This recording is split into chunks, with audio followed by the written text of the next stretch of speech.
people like me. You need people like me so you can point your f***ing fingers and say, that's the bad guy. That's the bad guy.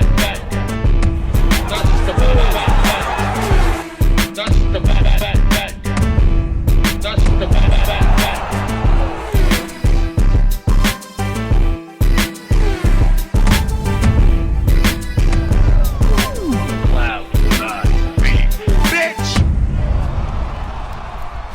Welcome to the motherfucking relay. We're covering today's top boxing news. Ow! Okay, we'll start with this. News broke yesterday that the upcoming fight between Choi and novice boxer Ringo has been cancelled. It's been called off. Choi faced criticism in some circles because she swerved the unification match with Alicia Baumgartner, which led Alicia to go into a Michaela Mayer fight. She was set to face novice-level boxer Ringo, who only has 3 professional contests, 3 professional bouts under her belt. A fighter who is so obviously less experienced than Choi, this division's longest reigning champion, who by all rights should be fighting better fighters than the fighters. She really should be fighting better fighters than the fighters that she's been fighting. Choi, who's been boxing once a year for approximately the last 4 years. She fought only once in 2018, only once in 2019, only once in 2020, and only once last year. The super featherweight division is far too deep, has far too deep a talent pool for Choi to keep busy with these kinds of fighters. Fight on this sparse schedule of activity. A fighter fighting once a year for the last 4 years, that certainly doesn't do the division's profile any favors, or the fighters for that matter. The champion, the long-reigning champion, Choi, who became this division's WBA champion in 2013. Choi is a two-division champion overall. She held the WBA title at featherweight, that's 126 pounds, subsequently moved up in weight to 130, picked up a WBA title there, 2013, and she's been there ever since. She's been this division's WBA champion for 9 years. But against this level of competition, this quality of opponent, coupled with this sparse schedule of activity, you can see how that might extend a fighter's reign, extend a fighter's unbeaten record and their reign as a champion. The fact that this fighter barely fights, and when they do fight, it's really not against anybody good. And this division's talent pool is far too deep for these kinds of shenanigans. Though now that the Ringo fight has been canceled, you have to wonder that the WBA won't intervene. The WBA, who very recently ordered Marlena Esparza, their flyweight champion, to take care of her mandatory challenger, Eva Guzman. That was this past weekend. That's what that fight was all about. Will they now order Choi to take on her mandatory challenger? When was the last time Choi satisfied a mandatory challenger for the WBA? How long have they been letting Choi get away with this? This past weekend, the flyweight division's unified champion, Marlena Esparza, took care of business against Eva Guzman, who was reported to be her mandatory challenger. So if they're ordering mandatories for flyweight champions, are they going to order a mandatory for the super featherweight champion, Choi? I talked about this in a previous video, how former WBC lightweight champion Delphine Persoon has since moved down in weight, and she's currently ranked at number 1 in the WBA's ranked standings. Delphine Persoon, who's currently on a 3-fight winning streak after having dropped a decision to Katie Taylor in their second fight, their rematch. Delphine Persoon, the former champion, has been taking on more respectable opponent options than Choi comparatively. She very recently gave unbeaten Ellen Mechaled of La France her first professional loss. She's currently ranked at number 1. Is the WBA going to order that fight? 2 unbeaten up-and-comers ranked behind Delphine Persoon, the former champion, unbeaten Rima Ayadi, unbeaten Ramona Grave.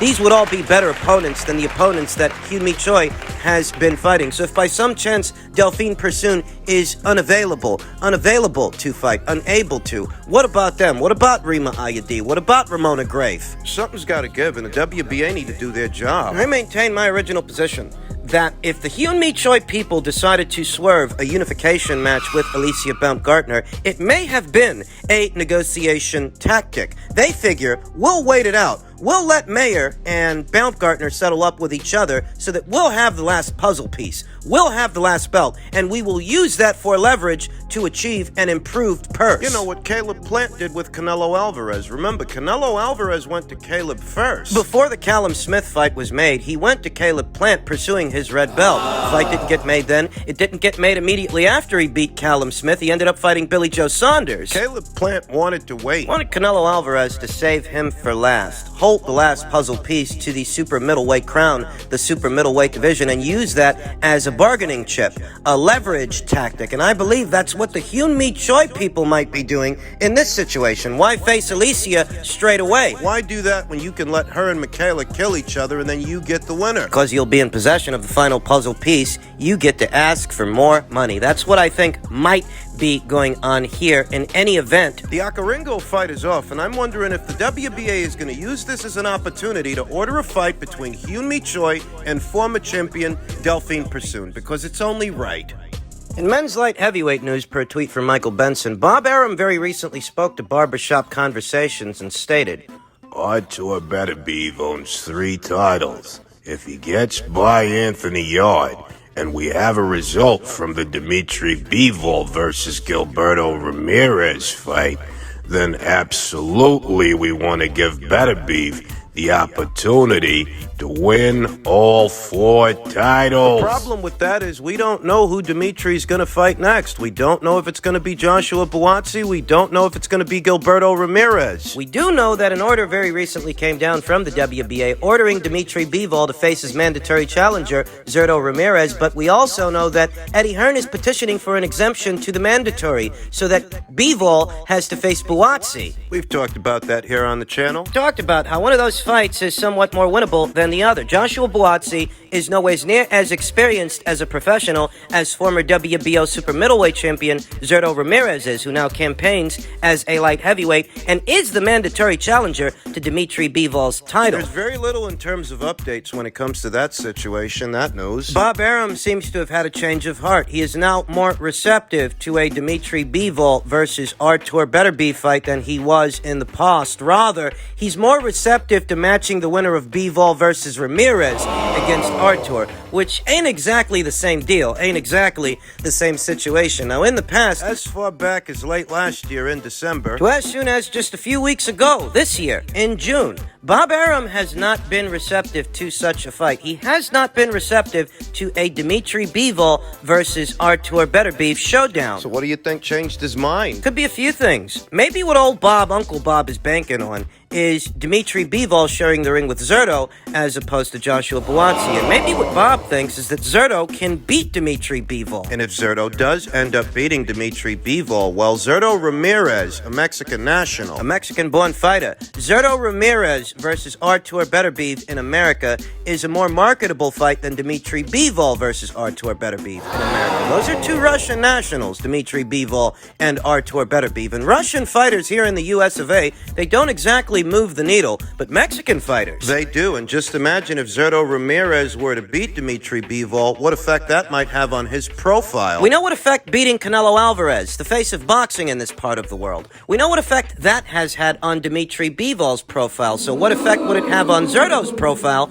if he beat Dimitri? Him being a former champion, an unbeaten fighter, and a Mexican national. What could be a newly crowned champion. Maybe what Bob figures is he's going to wait the situation out and see if Zurdo can't beat Dimitri, because if he does, Zurdo Ramirez versus Artur Beterbiev is a more marketable fight. Don't forget that it was Bob Arum late last year that called Dimitri Bivol a boring fighter. So what changed between last year and this year? I'll tell you what changed. That boring fighter, Dimitri Bivol, beat the face of boxing, Canelo Alvarez, on points and made it look easy. That's what changed. That's what happened. Suddenly, Dimitri Bivol has more of a profile than the profile that he had late last year and the profile that he had before he beat Canelo. After he beat Canelo, he's got more of a profile now. And so will the fighter that can so beat him and take that WBA title from him. So maybe what Bob figures is that Dimitri will end up fighting Zurdo, who he used to promote, and maybe Zurdo can take that title away from Dimitri, at which point he might move to do a fight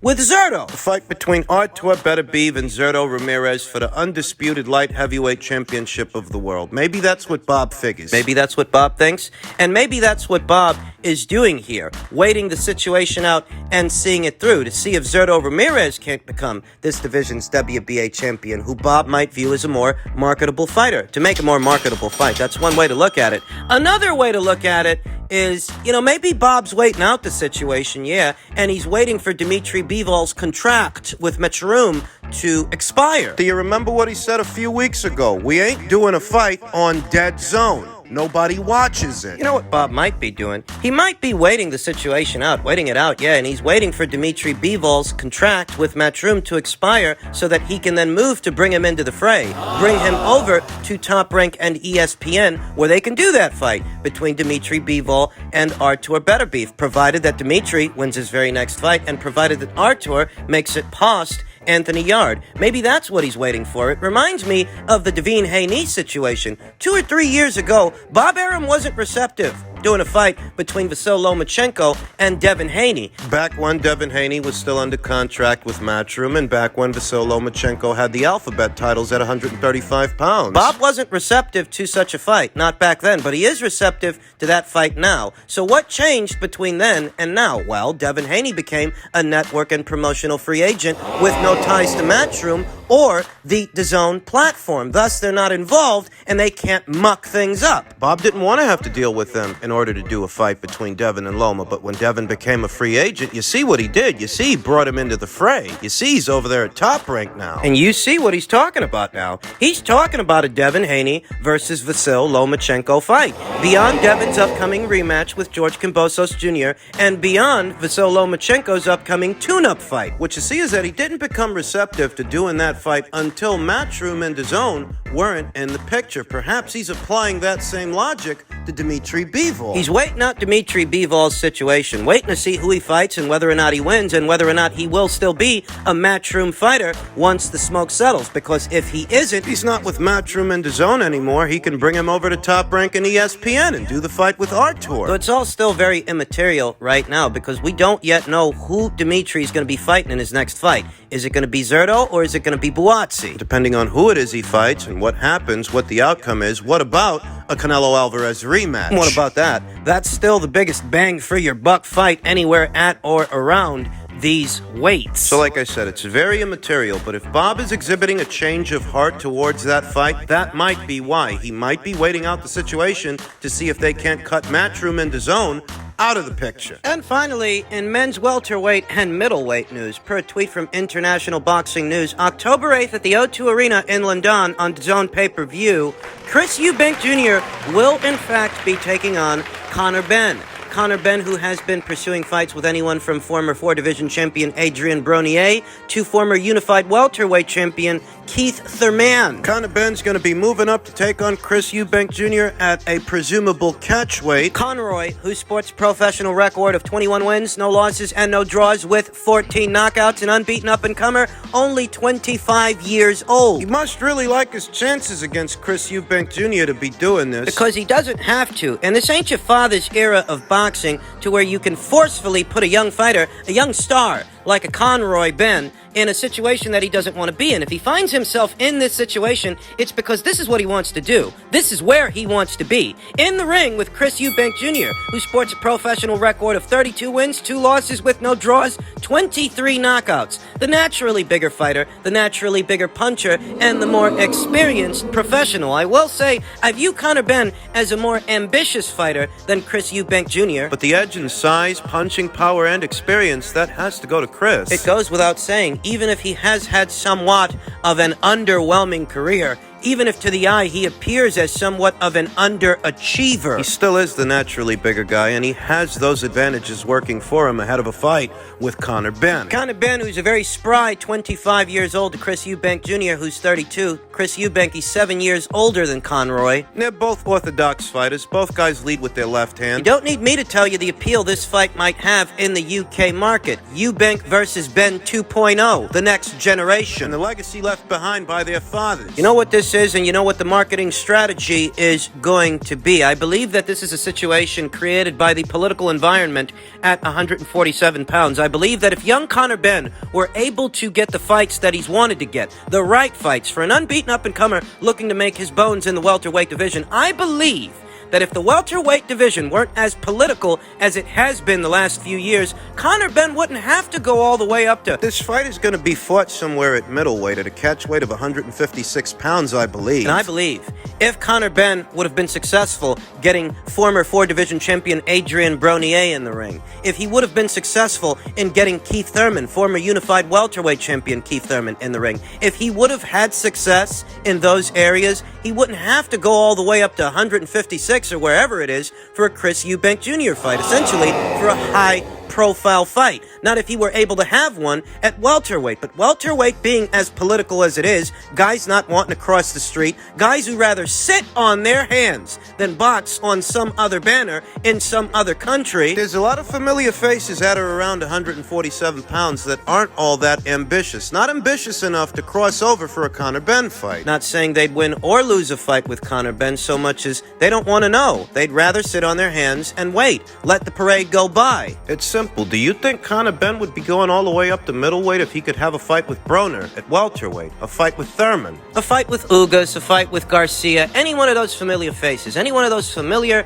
PBC fighters that the welterweight division is primarily comprised of. Do you think that Conor would be going all the way up there? Would he be going up to middleweight if he could have had a fight with one of them at welterweight? No, of course not. So he's taking on Chris Eubank Jr., his countryman, who's quite the physical specimen, even if he has had somewhat of an underwhelming career, bit of an underachiever. Chris Eubank Jr. does have a chin. I've seldom ever seen him hurt, and I've seldom ever seen him tired. We know he's got power. He knocked out Avni Yildirim before anybody, and he floored Liam Williams more times than Demetrius Andre did. Kind of played with his food in that fight. Better still, Chris Eubank Jr. has power. We know that. He perhaps isn't the biggest puncher at middleweight, but he doesn't really need to be to take on a welterweight moving up in weight. He's not even a big welterweight either. He's not as physically imposing as Virgil Ortiz or Jaron Boots Ennis. Not as big as those guys. Conor Benn has always been a moderately sized welterweight. He doesn't really have the physical dimensions of a true middleweight, but that's where he's set to take on Chris Eubank Jr. at a presumed catchweight. They're both action fighters. Neither Conor Benn or Chris Eubank Jr. are finesse-fighting kind of guys or cerebral fighters. They're artillery fighters. Oftentimes winning their fights through strength of arms, knockout power, the Chris Algieri fight, the Chris Van Heerden fight. Conor Benn's set to take on another Chris who's more durable than those Chris's were. Bigger puncher by far as well. Will he have the same luck with Chris Eubank Jr. that he had with Chris Van Heerden, with Chris Algieri? Well, short of the catchweight potentially depleting Chris Eubank Jr., it looks to be an uphill battle. Liam Williams, a rough and tumble middleweight who likes to make a fight a physical fight, was unable to do so with Chris Eubank Jr., and Liam is a naturally bigger guy